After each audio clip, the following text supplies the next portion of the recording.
안녕하세요. 저는 경기도에 살고 있는 30대 여성입니다. 전 그렇게 길지 않은 결혼 생활 끝에 며느리를 돈 나오는 ATM기 정도로 아는 시모와 친정의 호의를 개똥으로 한 남편에게 시원하게 한 방 먹이고 이혼을 해버렸는데요. 저의 기가 막히고 코가 막힌 사연 한번 들어봐 주실래요? 저와 남편의 시작은 지인의 소개였어요. 우연히 지인과 함께하는 식사 자리에 남편도 함께 합석하게 되었고, 그 자리에서 자연스럽게 소개를 받게 되었어요. 처음부터 남편이 마음에 들었던 건 아니었어요. 하지만 만나면 만날수록 괜찮은 사람이란 생각이 들었고, 자상하고 다정한 남편의 모습이 좋아지며 연애까지 하게 되었죠. 그렇게 연애 3년 차에 되던 해에 남편과 저는 결혼을 하게 되었어요. 제가 남편과 결혼을 결심하게 된 가장 큰 이유는 저에게 한없이 잘하는 남편의 모습이 있기도 했지만 혼자 계신 엄마에게도 아들처럼 싹싹하게 구는 남편의 모습에 결혼을 결심하게 되었죠. 남편이 엄마에게 싹싹하게 구는 만큼 저도 자연스레 시모에게 잘하게 되었고 저흰 결혼까지 순탄하게 하게 되었습니다. 그렇게 결혼식을 마치고 꿈만 같던 신혼여행에서 돌아온 날 저흰 시댁에 선물을 드리기 위해 시댁에 들렀고 그날 전 시모가 제가 알던 시모와는 조금 다르다는 것을 느끼게 되었어요. 결혼하기 전 잠깐 만나 대화를 나눌 때는 한없이 고상하고 다정한 사람이었는데 신혼여행에서 돌아와 고심해서 준비한 선물을 드리니 대놓고 표정이 일그러지는 것이 아니겠어요? 그러면서 하는 말은 저를 더 황당하게 만들었죠. 선물이 이게 다니? 고작 스카프? 사돈 선물은 뭐 샀니? 고작이라뇨. 거기에다 고작이라고 하기엔 그 스카프는 고가의 명품 스카프였고 평소 스카프를 많이 착용한다는 남편의 의견에 따라 남편이 직접 고른 비싼 스카프였어요.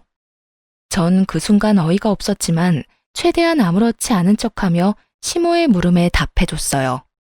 저희 엄마는 작은 카드 지갑 샀어요. 그리고 어머님 선물은 이 사람이 어머님 스카프 좋아한다고 이 사람이 고른 거예요. 그래, 엄마. 그거 비싼 명품 스카프야. 엄마 명품 스카프 갖고 싶다고 했었잖아.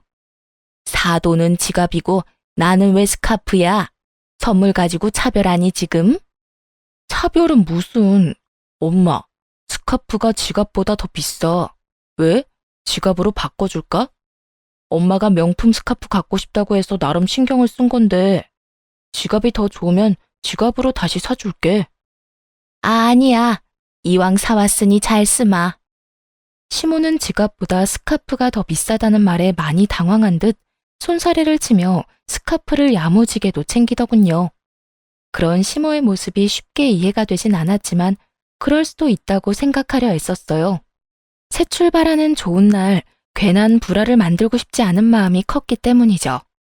거기에다 그 후에 이어진 식사 자리에선 시모는 다시 제가 알던 모습으로 돌아와 있었고 저는 그 문제를 깊이 생각하지 않고 넘기게 되었죠. 그렇게 시작한 결혼 생활은 생각했던 것보다 꽤 만족스러웠어요. 남편은 다정했고 시모는 저희의 생활에 무관심에 가까웠기에 가정에 불화가 생길 일이 전혀 없는 정도였습니다. 하지만 명절이라든지 생신날이 되면 시모가 과하게 용돈을 요구한다는 느낌을 지울 수가 없었어요. 그래도 좋은 게 좋은 거라고 형편껏 다 맞춰드리려고 노력했는데 생일을 얼마 앞둔 어느 날 시모가 전화로 이런 말을 하더라고요. 예, 옆집 며느리는 생일 때 갖고 싶은 거 마음껏 사라고 아예 카드를 줬다고 하더라. 얼마나 자랑하는지. 내 생일 얼마 안 남은 거 알지? 뭐 부담 주려는 건 아닌데 그냥 그렇다고. 이 정도면 그냥 무조건 카드를 내놓으라는 말과 다름이 없었고 저는 머리가 지끈하고 아파져 오더군요. 시모는 이런 말을 꼭 저에게만 했고 그렇다고 해서 명절 때 제가 드린 용돈이 적지 않은데 이번엔 아예 카드를 대놓고 요구하니 곤란한 건 사실이었어요. 1년에 한 번뿐인 생일날 카드 정도야 줄 수 있다고 생각하시는 분들도 계실 텐데 제가 그때까지 경험한 시모는 카드를 줬다간 카드를 준 제 손목을 분질러버리고 싶을 정도로 생각 없이 쓸 것이 분명했기에 선뜻 손이 나가지 않더군요. 특히나 제 돈에 대해서는 경제관념이 아예 없는 사람처럼 군 적이 한두 번이 아니었기에 그 고민은 더욱 컸어요. 그래서 전 결국 남편과 상의하기로 했죠. 여보, 곧 어머님 생신인 거 알지? 왜? 갖고 싶은 거 있으시대?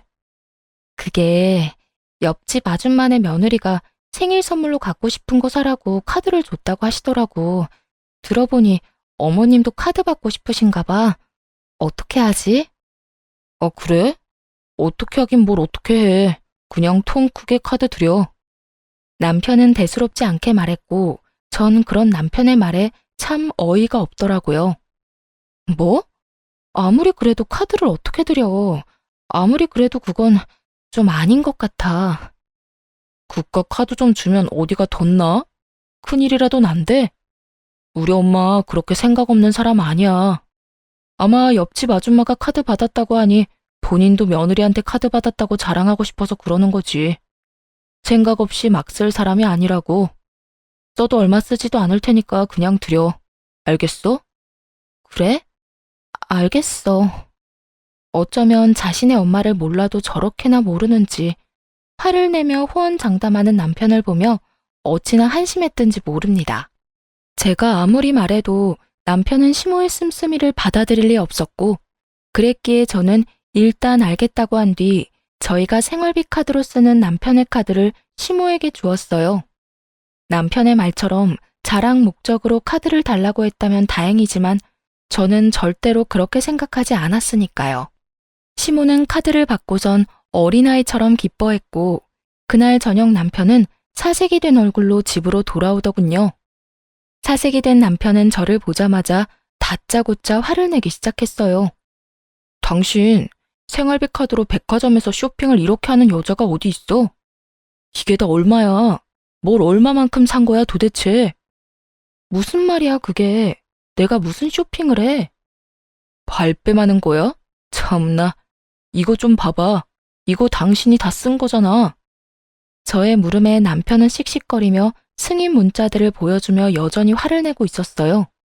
승인 내역을 보니 역시나 시모는 저의 예상대로 쇼핑을 아주 시원하게 했더라고요. 평소 남편 돈은 몰라도 제 돈은 어디 버튼이라도 누르면 나오는 돈으로 여기는 시모였기에 당연히 이런 상황을 예상했던 전 씩씩거리는 남편을 여유로운 표정으로 바라봤고 그 순간 다시 승인 문자가 울리더군요. 한식당에서 뭘 얼마만큼 먹었는지 20만 원에 가까운 승인 문자가요. 이게 뭐야? 당신은 여기 있는데 왜 혹시 카드 잃어버렸어? 잃어버리긴 당신이 어머니한테 카드 주라며. 그래서 우리 생활비 카드 줬어. 뭐? 그럼 이게 다 엄마가 쓴 거란 말이야? 내가 아니라 어머님이 다 쓰신 거야. 하루 종일 아주 야무지게도 쓰셨네. 이게 다 얼마야? 그 순간 일그러진 남편의 얼굴에서 할 말이 참 많아 보였지만 자신이 한 말이 있어서인지 남편은 아무 말도 하지 못한 채 방으로 들어가 버리더군요. 전 그런 남편과 시간차를 두고 뒤따라 들어갔고 남편은 안방에 딸린 화장실에서 통화 중인 듯 했어요. 언뜻 카드, 쇼핑 이런 이야기들이 들리는 것을 보니 시모에게 전화를 하는 듯 했고 남편은 조금 화가 난 목소리인 듯 했지만 시모에게 별다르게 화를 내는 것 같진 않더라고요. 뭐 어떻게 화를 내겠어요. 자기 엄마가 생일날 며느리 카드인 줄 알고 신나게 쇼핑했는데 그거 가지고 크게 화를 내기에도 모호한 상황이니 그저 속만 끓을 뿐이었겠죠. 그렇게 통화를 끝낸 남편은 잠이 들 때까지 말 한마디 걸지 않았고 저 역시 그런 남편을 그냥 내버려 두었어요. 다음날 회사에 출근해서 일을 하고 있으니 화가 잔뜩 난 시모에게서 전화가 오더군요. 얘, 너 진짜 애가 왜 그러니? 내가 네 카드 달라고 했지 언제 내 아들 카드 달라고 했어? 아, 그거요. 어머님이 저번에 카드 달라고 한 거 그 애한테 말했더니 형식상 옆집에 자랑하고 싶어서 카드를 달라고 했을 거다. 절대로 생각 없이 막 쓰실 분이 아니다. 라고 하길래요. 그렇다면 아무 카드나 상관없다 싶어서 생활비 카드로 드린 건데 무슨 문제가 있나요? 아무것도 모르는 척 낭창하게 답하는 제 대답에 시모는 할 말을 잃은 듯 거친 숨소리만 들리더군요. 저는 거기에서 멈추지 않고 정말로 아무것도 몰라서 묻는다는 듯 말을 이어나갔어요. 설마 어머님 막 쓰신 건 아니죠? 그이가 어머님은 그렇게 몰상식하게 자식들 카드로 사치 부리는 사람이 절대 아니라고 저한테 호언장담했거든요. 그럴 리가 있니? 그냥 물어본 거다. 보니까 우리 아들 카드길래 그냥 물어본 거야. 아, 그러셨어요? 그래서 어머님도 옆집 아주머니께 자랑 좀 하셨어요? 그래. 아주 실컷 자랑했어. 그럼 끊으마. 시모는 짜증 가득한 목소리로 전화를 끊어버렸고, 이로써 저는 시모가 제 생각과는 전혀 다른 사람이란 걸 확실하게 알게 되며 시모와 거리를 두며 지내게 되었어요. 시모와 거리를 두고 지내니 남편과의 관계도 나빠질 일이 없었고 나름 화목한 하루하루를 보내고 있었죠. 그러던 어느 날 전 하루 연차를 내고 친정에서 시간을 보내기로 했고 엄마와 밥도 먹고 오랜만에 휴식을 취하며 엄마가 휴대전화에 깔아달라고 했던 앱들을 깔고 있었어요. 그런데 그때 입금 알림이 울렸고 그 순간 제 두 눈을 의심하고 말았죠. 남편 이름으로 입금된 금액 5만 원. 참 경악스럽더라고요. 그 당시 저와 남편은 매달은 부담스러워 드리지 못하고 3개월에 한 번씩 양가 부모님께 용돈을 드리고 있었어요. 친정은 남편이, 시댁은 제가 드리고 있었는데 암묵적으로 정해진 금액이 30만 원에서 50만 원이었던 터라 저는 그렇게 드리고 있었는데 남편은 달랑 5만 원이라니 황당할 수밖에요. 전 그 자리에서 그간 입금 알림 문자들을 살펴보았고 남편 역시 처음엔 저와 비슷하게 보내다가 지난 1년 가까이는 5만 원을 보냈더군요. 5만 원이라니 저희 엄마를 무시하는 것도 정도가 있지. 이 정도면 그냥 보내지 않는 것이 더 낫지 않나요? 아무리 형편에 맞게 드리는 용돈으로 성의 표시라도 한다는 것이라지만 몇 달 뒤에 있는 자기 부모님 결혼기념일 기념으로 해외여행을 보내드린다고 큰돈을 들여 비행기 티켓부터 숙소까지 예약했다는 것을 뻔히 아는 상황이라 더욱 화가 나더군요. 전 괜히 엄마까지 신경 쓰이게 하고 싶지 않아 아무런 티를 내지 않고 시간을 보내다 집으로 돌아왔어요. 부글부글 끓는 마음을 안고 남편을 기다렸죠. 퇴근한 남편이 돌아오자 저는 현관문에서부터 남편에게 따져 물었죠. 당신 진짜 너무한 거 아니야? 다짜고짜 너무하다니 무슨 말이야? 알아들을 수 있게 말해줘야지. 나 다 알고 있어. 당신 근 1년 동안 우리 엄마한테 용돈 5만 원씩 보냈더라. 우리 엄마가 거지야? 5만 원이 없을까봐? 그럴 거면 차라리 보내지 말았어야지. 난 매번 당신 집에 적을 땐 30만 원, 많을 땐 50만 원씩 드리는 거 뻔히 알면서 뭐 5만 원? 지금 장난해? 우리 집이 그렇게나 만만하게 보였어? 애초에 양갓집에 3달에 한 번씩 용돈 주자는 사람도 당신이었잖아. 이러려고 용돈 주자고 했어? 아니, 그게 아니라 당신도 알잖아. 우리 엄마가 그때 생활비 카드로 쇼핑도 과하게 하기도 했고 이번에 부모님 결혼기념일에 여행 보내드린다고 돈도 많이 쓰기도 해서 여유가 없었어. 그걸 말이라고 해? 그럴 거면 아예 보내질 말든가 나한테 말하든가 했어야지. 애들 용돈 주는 것도 아니고 3달에 한 번, 그것도 당신이 그렇게 하자고 해서 드리는 용돈인데 그걸 딸랑 5만 원을 보내는 게 말이 된다고 생각해? 그리고 당신이 5만 원씩 보내기 시작한 게 1년이 다 돼가던데 그걸 변명이라고 하고 있는 거야? 지난 1년 동안 그렇게 힘든데 최근에 당신 부모님 해외여행 보내드릴 생각은 어떻게 했어? 다 말이 안 되잖아. 미안해. 이리저리 좀 힘들어서 그랬어. 내가 힘들다고 안 보내기엔 장모님이 기다릴 것 같아서. 그래도 5만 원은 아니었는데 미안해.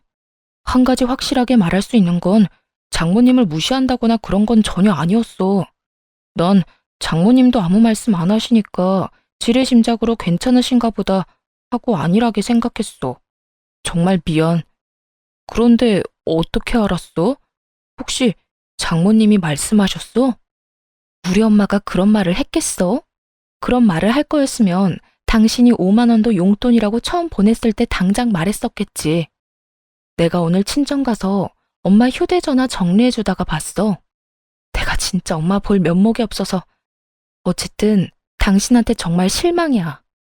남편은 다시 한번 절대 친정을 무시하려고 했던 행동이 아니라며 싹싹 빌었지만 저는 이미 마음이 상할 대로 상해버렸고 죄인 얼굴을 하고 비는 남편에게 이렇게 말했어요. 다 됐고 앞으로 각자 집은 각자 알아서 챙기자. 생신, 명절, 어버이날 그게 뭐든 다. 각자 집은 각자 알아서 챙기자는 말이야. 그리고 당신 한 번만 더 우리 엄마한테 이딴 식으로 대했다간 나 가만히 안 있을 테니까 그런 줄 알아. 알겠어. 정말 미안해. 남편은 그날 이후 저와 엄마에게 다시 잘하려는 모습을 보였고 전 그런 남편을 보며 이렇게 이혼하는 건 아니라는 생각에 마지막이라는 심정으로 남편을 받아들이려고 노력했어요. 그렇게 시간은 흘러 다시 용돈을 드리는 날이 다가오고 전 남편에게 통보했듯이 시댁이 아닌 친정으로 용돈을 붙여드렸어요. 하지만 이런 저와는 달리 남편은 시댁에 용돈을 주지 않은 듯했고 시모에게서 전화가 왔더라고요. 예, 너 왜 이번 달에는 용돈 안 주니? 혹시 잊었니? 넌 나이도 젊은 애가 그런 걸 잊고 그러니? 나 오늘 돈 쓸 때 있으니까 얼른 붙여주려무나. 제가 무슨 시모에게 돈 빌린 빚쟁이도 아니고 용돈 달라는 사람이 얼마나 당당한지 참 기가 다 막히더군요. 어머님, 이제부터 각자 집 용돈은 각자 챙기기로 했어요. 그러니까 그렇게 급하면 그이한테 전화해보세요. 뭐? 그런 게 어디에 있니? 매번 네가 줬으면 계속 네가 줘야지. 왜 내 아들한테 주라고 그러니? 그러지 말고 그냥 네가 줘. 괜히 바쁜 애한테 그런 거 시키지 말고. 알겠니? 언제나 늘 그렇듯 돈만 연관되었다 하면 시모는 독불장군처럼 대화가 통하지 않았고 전 그런 시모를 잘 알기에 일단 알겠다는 말과 함께 전화를 끊고 돈을 붙여주었어요. 남편이 그랬듯이 딱 5만 원을요. 돈을 입금하고 얼마 지나지 않아 시모에게서 득달같이 전화가 다시 오더군요. 너 지금 5만 원 붙인 거니? 나랑 지금 장난해? 오냐 오냐 해줬더니 시험이 무서운 줄 모르고 날 무시해도 유분수지. 어디서 5만 원을 보내 5만 원을? 내가 무슨 거지인 줄 알아? 그러게요. 저도 잘나신 어머님 아들이 저희 엄마한테 근 1년 동안 딸랑 5만 원씩 보내길래 무시해서 그런 줄 알았더니 그건 아니라고 하더라고요. 그래서 저도 무시하는 건 아니고 남편이랑 너무 차이나게 용돈 드리는 것도 아닌 것 같아서 딱 5만 원 보낸 건데 무슨 문제 있을까요? 어쨌든 이번 달부터 각자 집은 각자 챙기기로 해서 제가 굳이 드릴 필요는 없지만 어머님이 당장 내놓으라고 이리 성하니 제가 인심 써서 드리는 용돈이에요. 그러니 아껴 쓰세요, 어머님. 뭐라고? 내 아들이 5만 원을? 그랬을 리 없다. 절대 아니야. 저도 제 두 눈을 의심했지 뭐예요. 정 못 믿겠으면 직접 아들한테 전화해서 물어보세요. 그럼 끊어요. 며느리를 빚쟁이 대하듯 막 대하는 시모에게 저 역시 친절하게 예의를 다해야 할 필요를 느끼지 못했고 이때쯤부턴 저 역시 시모에게 대우라는 걸 하지 않게 되더군요. 오는 대우가 그따위이니 가는 대우 역시 이따위일 수밖에요. 특히나 돈 선물 때문에 매번 이 난리이니 미운 정도 떨어져 버린 지 오래였어요. 이런 인간이란 걸 왜 진작 알지 못했을까 회의감마저 들었으니 시모와 예전처럼 지내기는 이미 글러버린 일이었죠. 한 번만 더 전화가 온다면 어떻게 대응을 해줄까 고민했지만 시모는 더는 저에게 전화가 오지 않았고 시모 대신 화가 잔뜩 난 남편이 집에서 퇴근한 저를 기다리고 있더군요. 당신 우리 엄마한테 다 말했어? 내가 장모님 용돈 5만 원 드렸던 거 다 말했냐고. 왜? 왜? 지금 그게 할 말이야? 그런 걸 왜 말해? 우리 엄마 당신 때문에 해외여행도 안 간대. 내가 그렇게까지 힘든 줄은 몰랐다고. 그냥 여행 안 가도 되니까 생활에 보태 쓰라고 하더라. 왜 그런 소리를 해서 엄마 아빠 여행도 못 가게 만들어? 왜 무능한 아들을 만드냐고? 어쩔 거야? 어떻게 책임질 거냐고? 지금 나한테 책임을 묻는 거야? 정신 차려라, 제발. 당신은 내가 시간이 남아도는 사람처럼 보이니? 내가 시간이 남아돌다 못해 심심해 미치기 직전이라 어머니한테 전화까지 해서 어머님 잘난 아들이 우리 엄마한테 용돈이랍시고 5만 원씩 주고 있었더라 하고 미주알 고주알 다 말하고 다녔을까봐? 그럼 엄마가 어떻게 한 거야? 어떻게 알았겠어. 상황이 머리에 안 그려지니? 그 대단하신 당신 엄마가 나한테 오늘 전화 왔더라. 용돈 내놓으라고. 난 무슨 어머니한테 빚이라도 진 줄 알았어. 고함 지르는 것도 모자라서 욕까지 하면서 돈 내놓으라고 하는데 내가 참 할 말이 없더라고. 그래서 5만 원 보내드렸더니 더 난리 부리시던데. 그래서 다 말해드린 거야. 해외여행? 참나 진짜. 그냥 잘 됐다고 생각해. 그렇지 않아도 그 여행 예약 때문에 금전적인 타격도 컸을 텐데 다 취소하고 그 돈으로 용돈이나 더 챙겨드려. 아까 어머님이 오늘 꼭 쓸 데 있다고 돈 빨리 달라고 하던데. 아무리 그런 상황이라도 꼭 그런 말까지 해야 했어?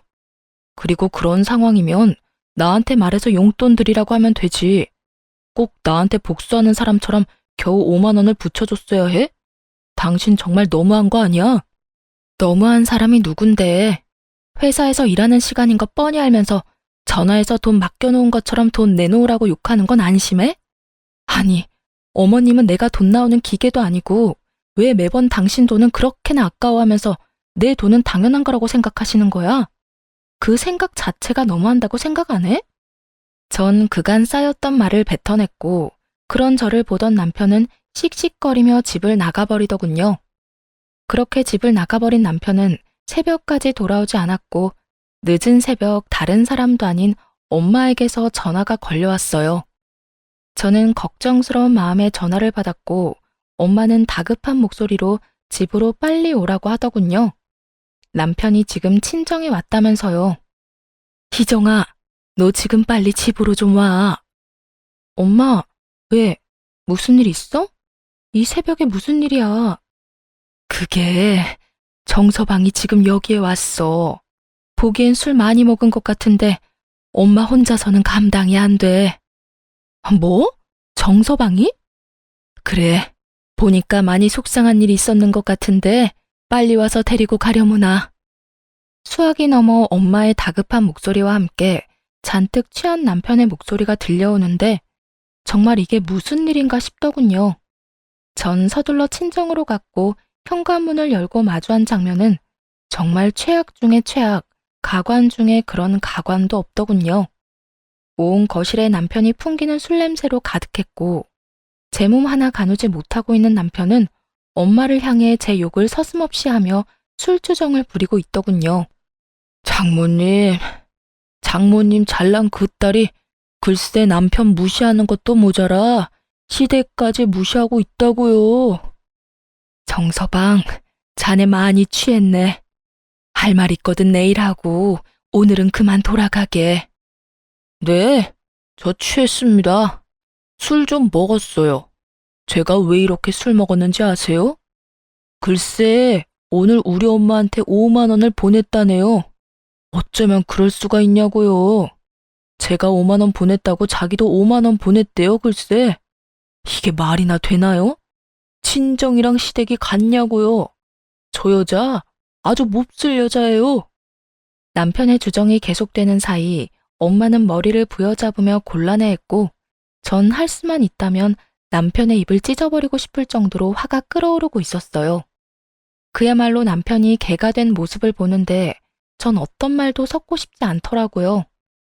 생각 같아선 버리고 집으로 돌아오고 싶었지만 그럴 순 없는 노릇이기에 끊임없이 주정을 늘어놓는 남편을 끌고 집으로 돌아왔어요. 그 후 남편과는 말도 섞지 않으며 이혼하기로 결심을 굳혀가고 있었어요. 다음 날 술이 깬 남편은 저에게 어떤 사과의 말도 하지 않더라고요. 물론 친정에도 찾아가서 빌기는커녕 연락조차 하지 않은 듯 했고 전 굳이 그런 인간을 붙잡고 당장 사과하라고 말하기도 싫어서 아무 말도 하지 않고 있었어요. 건성건성 시켜서 하는 사과 해봤자 뭐하며 받아봤자 뭐하겠어요? 반성도 없고 변하는 것도 없을 텐데요. 그렇게 저흰 돌이킬 수 없는 관계가 되어가고 있었습니다.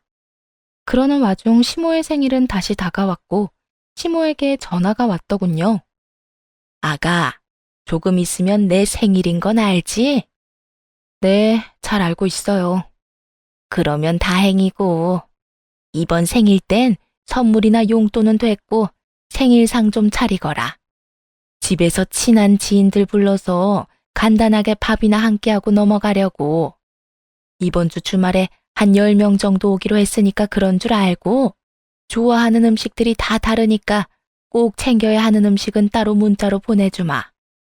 아, 간단하게 10명이요? 이번 주말이고요. 그래.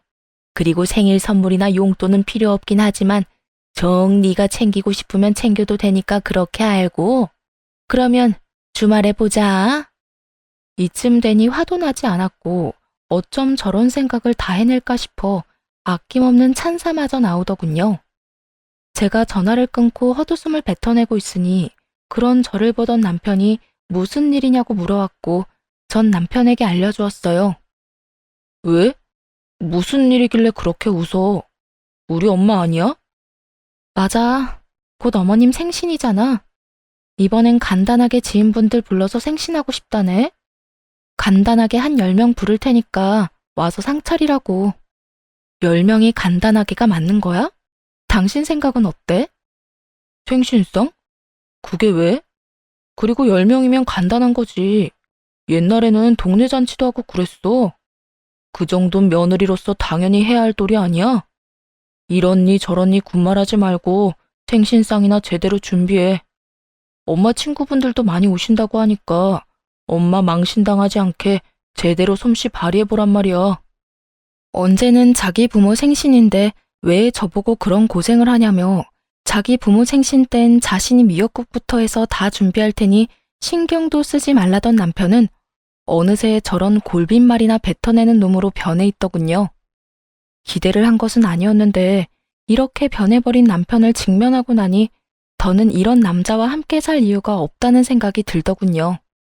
그깟 생일상 충분히 차려드릴 수 있는 일이었지만 이때까지 일어난 일들로 인해 충분히 시댁과 남편에게 실망했고 무엇보다 이혼을 고민하는 와중이었잖아요. 친정에서 그런 잘못까지 저질러 놓고서도 관계의 개선을 위해 전혀 노력하지도 않는 남편을 보며 저 역시 가정을 지키는 것을 포기한 것이었죠. 그렇게 이혼을 결심하는 그 순간에도 시모는 눈치도 없이 생일상에 꼭 올려야 할 음식들을 문자로 보내오고 있었고 전 이렇게까지 하는 시모를 보며 이혼 통보의 날을 시모의 생일로 정하게 되었습니다. 드디어 기다리고 기다리던 시모의 생일날 전 남편과 함께 시댁으로 향했고 당연히 양손 가득 장을 봐올 거라 생각했던 시모는 빈손으로 시댁에 들어서는 저를 보며 이렇게 말하더군요. 예, 너 왜 빈손이니? 재료는 장 안 봐서 왔니? 아, 혹시 출장 뷔페 불렀니? 하긴 요새는 그렇게도 많이 한다고 하더라. 쓸데없이 가짓수 많이 하지 말고 제대로 된 음식 몇 가지 제대로 예약하지 그랬어. 음식은 괜찮게 한다니? 오늘 오는 친구들이 입이 고급이라 걱정스럽긴 하네. 시모는 혼자 김칫국을 사발채 들이키고 있었고 저는 그런 시모와 남편에게 할 말 있다며 잠시 앉아보라고 했죠. 그렇게 시모와 남편은 제 앞에 나란히 앉았고 전 준비한 말들을 시작했어요. 어머님, 오늘 출장 뷔페는커녕 생일상 준비조차 안 했으니까 지금이라도 친구분들 오지 말라고 연락하세요. 제 말에 시모와 남편은 인상을 있는 대로 구기더니 차례대로 저에게 따져 묻기 시작하더군요. 그게 무슨 말이니? 생일상을 안 차린다니? 너 오늘 내 생일인 거 잊었니? 생일상도 안 차릴 거면 여기에 왜 온 거야? 그러게, 당신 지금 무슨 말을 하고 있는 거야? 오늘 엄마 생일상 준비하라고 했었잖아. 며느리가 돼서 그 정도는 당연히 해야 한다고 했던 내 말 잊었어? 하나뿐인 며느리가 하나뿐인 시어머니 생일상 하나 못 차린다는 게 말이 된다고 생각해? 두 사람은 사태 파악을 전혀 하지 못하고 저에게 따져묻기 바빴고 전 그런 두 사람에게 통보했습니다. 당신 말이 맞아. 그러니까 나 이 집 며느리 더는 안 할 거거든. 어머님, 저희 집 며느리 자리 반납할게요. 더는 더럽게 치사해서 못 해먹겠어요. 그러니까 제가 생신상이든 밥상이든 차릴 필요가 없지 않나요? 저의 통보에 시모는 멍하니 저를 바라보았고 남편은 득달같이 몸을 세우며 저에게 따져 묻더라고요. 뭐? 그게 무슨 말이야? 며느리를 안 한다니? 설마 이혼이라도 하자는 말이야? 이혼해. 나 더는 이런 집 며느리도 당신 부인도 못 해먹겠어. 야, 이런 일로 이혼은 무슨 이혼이야? 생신상 차리는 게 뭐라고 이혼까지 해? 당신 이것밖에 안 되는 사람이야? 당신 정말 멍청하구나. 내가 이까지 생신상 때문에 이혼까지 하겠어? 그러면 도대체 왜 이혼까지 하자는 거야? 이걸 모르니까 이혼하자는 거야. 당신, 우리 친정에서 그런 일 있고 나서 우리 엄마한테 찾아가서 용서는 빌었어? 찾아가지는 못하더라도 전화로 용서는 구했냐고. 그것뿐이야. 이때까지 당신이 나한테 한 모든 행동들 너무 실망스러웠지만 꾹꾹 참았는데 더는 안 되겠어. 사위로서 도리는 다하지도 않으면서 며느리로서 도리는 과하게 바라는 당신이랑 더는 살고 싶지 않아. 남편은 자기가 저지른 잘못은 아는지 말이 없었고 그런 남편을 대신해 시모가 저에게 따지고 묻기 시작하더군요. 용서? 내 아들이 왜 사돈한테 용서를 구해야 해? 내 아들이 뭘 그렇게 잘못할 일이 있다고? 용서는 네가 나한테 구해야지. 이게 무슨 버릇없는 짓거리야? 어디 시어미 앞에서 이혼을 운운해? 어머님 그 잘난 아들이 꼭두 새벽에 만취가 돼서 친정에 찾아갔어요. 그뿐이에요. 저희 엄마 들으라고 제 욕을 또 얼마나 했는지 몰라요. 고함은 얼마나 질러대는지 제가 참 친정엄마 별 면목이 없더라고요. 그런데 그 잘난 어머님 아들이 그런 사고를 쳐놓고 저희 엄마한테 이날 이때껏 연락 한 통 안 하고 있지 뭐예요? 그러니 제가 눈이 돌겠어요? 안 돌겠어요? 그러니 제가 어머님 생신상이나 차리고 있고 싶겠어요? 언성을 높이는 시모와 그런 시모에게 뒤지지 않을 만큼 고함을 지르는 저. 그야말로 난리도 그런 난리가 없었습니다. 시모는 믿을 수 없다는 눈빛으로 남편을 쏘아보더니 이내 남편 놈을 운운하고 나서더군요. 남자가 술 많이 마시고 그러다 보면 그런 실수쯤은 다 하는 거야. 그런 걸 잘 감싸줘야 진정한 내주지. 어디 나서서 고개를 숙이라 말라 명령질이야. 큰일할 남자한테 함부로 아무 데서나 고개 숙이라고 하면 안 되는 거야. 그리고 사돈도 다 이해하실 거다. 아무렴 사위는 백년 손님인데 이해하고 말고. 정말 그 입에서 뱉어지는 한마디 한마디가 뭐 같아 말을 섞고 싶지도 않더군요. 저는 그런 시모에게 비웃음과 함께 이렇게 말해주었습니다. 어머님은 그렇게 잘 생각하시고요. 전 전혀 그렇게 생각하지 않으니 이혼하겠습니다. 제가 이혼하고 어머님 아들 다시 그 잘나신 품에 돌려드릴 테니 이혼하거든 앞으로도 쭉 그런 아들로 그렇게 잘 키워보세요. 아마 그런 식으론 제 혼은 죽었다 깨도 힘들 테니 쭉 끼고 한평생 잘 사시면 돼요. 이 인연이 말이면 단줄 아나 어디서 그딴 막말을 해? 막말은 무슨? 진심인데요. 잘 생각해 보세요. 재혼을 한다 한들 어떤 여자가 버티고 살겠어요? 그러니까 저처럼 남의 집 귀한 자식 인생 망치지 말고 그냥 어머님 품에 쭉 끼고 사세요. 시모는 제 말에 화가 잔뜩 났는지 몸을 부들부들 떨며 제 뺨을 때려버리더군요. 한 대 맞을 각오는 했던 터라 놀랍지도 않더군요. 저는 시모에게 맞자마자 놀란 눈으로 상황을 지켜보는 남편에게 다가갔고 그대로 남편의 뺨을 때려버렸어요. 제가 남편의 뺨을 있는 힘껏 때려버리자 시모는 악소리를 지르며 저에게 달려들더군요. 내 인연! 어디서 내 아들을 때려? 네가 뭔데? 니까짓 게 뭔데 내 눈앞에서 내 아들을 때려? 오늘이 네 제삿날인 줄 알아. 내가 더 가만히 둘 것 같아? 전 악다구니를 쓰며 달려드는 시모의 팔을 붙잡아 내팽개치며 이렇게 말했어요.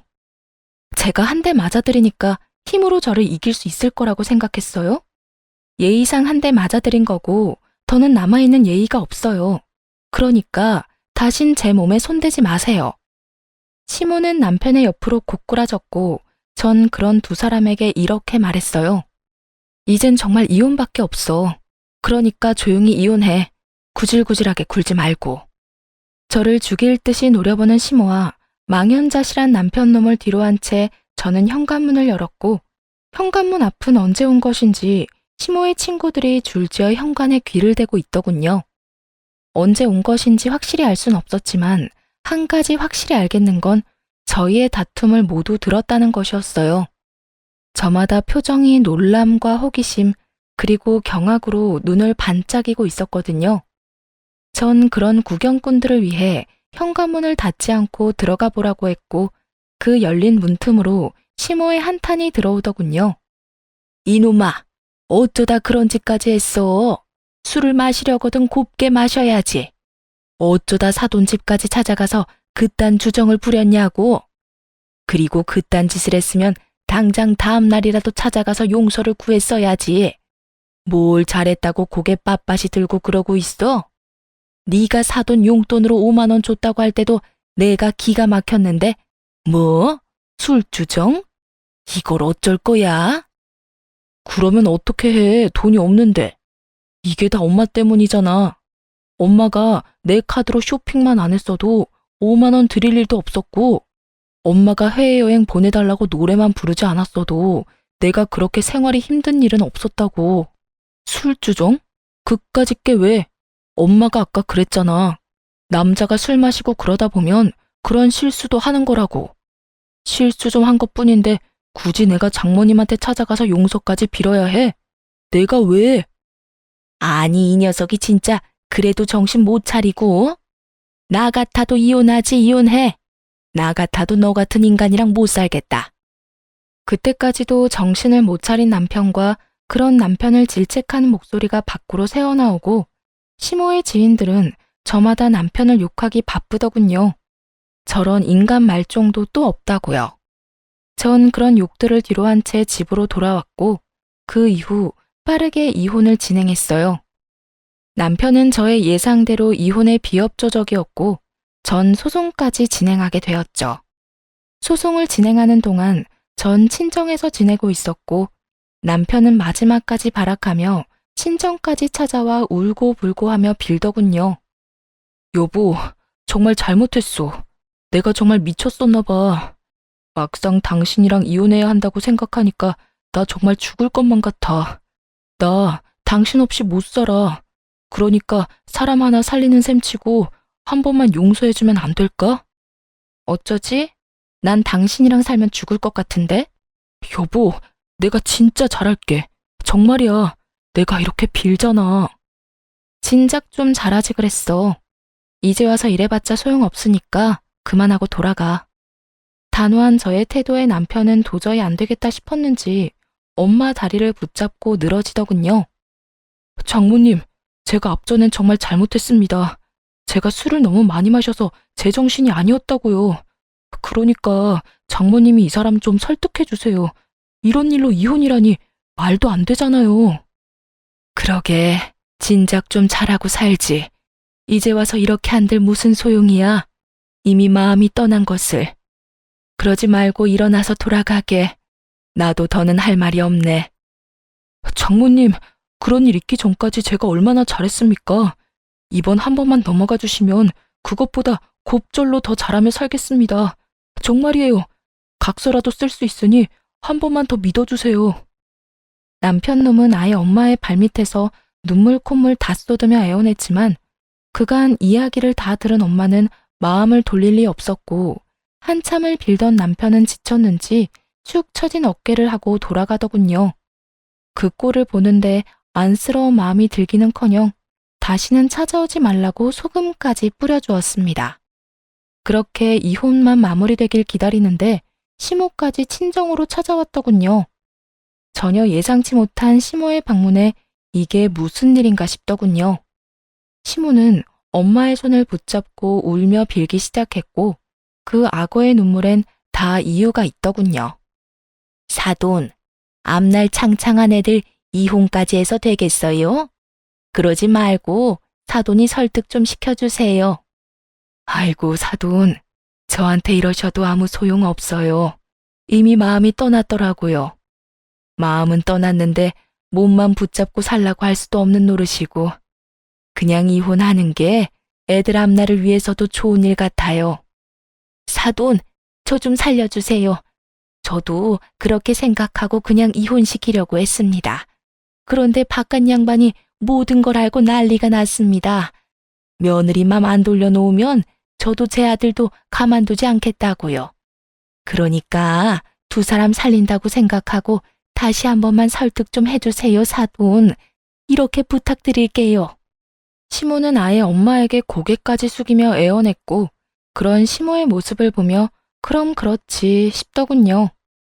아들이 뻔히 잘못한 걸 다 알면서도 제 앞에서 아들 편만 들던 시모가 저렇게 갑자기 고개를 숙이고 들어올 리가 없었으니까요. 평소 집안일은 시모에게 믿고 맡기는 시부는 가정 내에서 이런 일이 일어나는지도 몰랐을 테고, 믿고 맡긴 결과가 아들의 이혼이라니 화가 머리끝까지 난 것이었겠죠. 거기에다 시모의 생일날 모인 지인들은 시부도 아는 지인들이었으니 시부의 귀에 이혼 사유가 들어가고도 남았을 테고요. 화를 잘 내지 않는 대신 한번 화를 내기 시작하면 끝장을 보고야 마는 시부의 정성을 잘 아는 저였기에 시모의 저 자세가 이해되고도 남더군요. 시모는 계속해서 엄마에게 매달리고 있었고, 다른 사람도 아닌 시모가 그런 식으로 나오니 엄마도 남편에게만큼 강경하게 대응하지 못하고 있더군요. 전 그런 시모의 손을 휙 뿌리쳐주곤 이렇게 말했어요. 이제 와서 이래봤자 아무 소용없어요. 마음 약한 우리 엄마한테 울고불고 하면 어떻게 될 줄 아셨나 본데, 이혼하는 당사자는 저예요, 저. 우리 엄마가 아니고요. 아가, 내가 정말 잘못했다. 네가 한 번만 마음 돌려주면 앞으론 너희한테 연락도 하지 않으마. 집안 행사에도 네가 오고 싶지 않다면 오지 않아도 되고, 그까짓 용돈도 안 줘도 돼. 그냥 내 아들이랑 살아만다오. 응? 왜 잘못을 저지른 것들은 뒤늦게 후회하는 척을 하며 악어의 눈물을 흘려대는지 모르겠더군요. 그러게 진작 잘하지 말이에요. 저번 머리채를 잡으려던 그 순간과는 180도 다른 모습으로 저희 앞에 엎드렸고, 전 그런 시모에게 이렇게 말했어요. 저는 어머님 아들이랑 1분 1초 같이 살아만 주는 것도 싫습니다. 그러니까 이만 돌아가 주세요. 계속 이러면 제가 끌어낼 수밖에 없어요. 이 인연이 뭐? 끌어내? 네가 감히 누굴 끌어내? 누군 니까지 년이 예뻐서 이런 줄 알아? 나도 그 영감탱이 아니면 여기서 이러는 일도 없었어. 당장 이혼시키고 새 장가 보내면 되지. 이혼이 여자한테나 흠이지 남자한테도 흠인 줄 아니? 남자는 얼마든지 처녀한테 장가 갈 수 있다고. 그리고 사돈도 그러는 거 아닙니다. 사람이 이렇게 빌면 말이라도 그렇게 해본다고 하면 어디가 덧납니까? 얘가 누굴 닮아서 이리도 독한가 했더니 다 사돈 피었나 보네요. 시모는 마지막 발악에 가까운 막말을 쏟아내고 있었고, 전 그런 시모를 끌어내며 이렇게 말했어요. 아줌마, 여기 와서 행패 부리지 말고 당장 나가세요. 한 번만 더 찾아오면 경찰에 신고할 테니 그런 줄 알고요. 그리고 오늘 와서 이렇게 행패 부린 거 아버님께 전화해서 다 말할 테니 그렇게 아세요. 질질 끌려 쫓겨난 시모는 굳게 닫힌 현관문 앞에서 한참이나 난동을 부려댔고, 제가 부른 경찰분들이 오고 나서야 시모는 집으로 돌아갔습니다. 그렇게 두 사람은 찾아오지 않았고, 전 소송에서 이기며 시모와 남편에게 위자료를 받고 이혼하게 되었어요. 이혼이 확정되는 당시 전 남편의 몰골은 거의 폐인에 가까웠고, 그 모습을 보는데 참 통쾌하더군요. 저딴 인간 때문에 망친 제 인생이야. 앞으로 제가 열심히 행복하게 잘 살면 회생이 될 테지만 그 인간은 회생이 불가능해 보였어요. 이혼과 동시에 전 번호도 바꿔버리고 회사도 이직해 전 남편과 전 시댁의 소식은 듣지도 전하지도 않고 살고 있어요. 가끔 이혼 후 전 시모와 전 남편이 전 시부에게 정말로 쫓겨는 났을까 문득 궁금해질 때도 있지만 굳이 알아서 뭐 하겠어요. 이미 끝난 인연이고 더는 그런 인간들 이야기로 귀를 더럽히고 싶지도 않은걸요. 전 이직한 회사에서 잘 지내고 있습니다. 그 지옥 같은 결혼 생활에서 탈출한 지도 5년이란 시간이 다 되어가고 현재는 남자친구도 있어요. 제가 이혼한 지 3년이 지났을 때 회사에서 만난 남자로 제가 언제나 늘 최고고 제일 예쁘다고 해주는 제 눈엔 세상 누구보다 멋진 남자예요. 한번 크게 대인 상처가 있어서 그런지 아직까지 결혼 생각은 없긴 하지만 사람 일은 또 모르는 일이지 않나요? 그래서 무조건 아니다, 안 된다 생각하지 않고 마음을 열고 천천히 알아보려고요. 이로써 저의 긴 사연도 끝이 났어요. 어떠셨나요? 답답하신 분들도 통쾌하다 하신 분들도 계셨을 것 같아요. 결혼 생활을 시작할 당시 전 남편을 위해서라도 시댁과의 관계를 원만하게 유지하고 싶었고 그랬기에 더욱 그러려니 하며 노력하고 살았습니다. 하지만 시간이 지나 지금 생각해보니 제가 잘못 생각했던 것 같아요. 아닌 건 아니고 옳은 건 옳은 건데 말이죠. 혹시나 저처럼 시댁의 과한 요구에도 가정을 지키기 위해 참고 인내하며 사시는 모든 아내분들, 부디 우리 할 말은 적당히 하고 살아요. 그러면 저는 이만 물러가 볼게요. 긴 시간 함께 해주셔서 너무 감사합니다. 다들 행복하세요.